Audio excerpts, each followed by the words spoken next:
ഈ മന്ത്രിസഭയിലെ അംഗമായ ക്യാബിനറ്റ് മിനിസ്റ്ററായിരിക്കുന്ന കെ.ബി. ഗണേഷ് കുമാറിന്റെ വസതിയിലേക്കാണ് കേരളത്തിലെ CPIM കേരളത്തിലെ DYFI മാർച്ച് നടത്തേണ്ടത്. ആരോപണത്തിന്റെ പേരിൽ മാർച്ച് നടത്തിയാൽ മൂന്നാമത് മാർച്ച് നടത്തേണ്ടത് CPIM MLA ആയിട്ടിരിക്കുന്ന M. മുകേഷ് MLA വസതിയിലേക്കാണ്.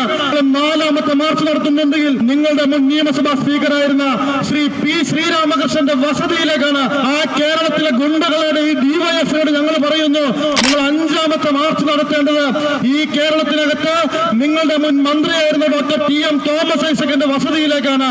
ആ ഗുണ്ടകളായ DYFIയോട് കോൺഗ്രസ് പറയുന്നു, നിങ്ങൾ ആരോപണത്തിന്റെ പേരിൽ ആറാമത്തെ മാർച്ച് നടത്തേണ്ടത് നിങ്ങളുടെ മുൻ മന്ത്രിയും സംസ്ഥാന CPIM സെക്രട്ടേറിയറ്റ് മെമ്പറും നിങ്ങളുടെ CPM സംസ്ഥാന സമിതി അംഗവുമായ മുൻ മന്ത്രി കടകംപള്ളി സുരേന്ദ്രന്റെ വസതിയിലേക്കാണ്.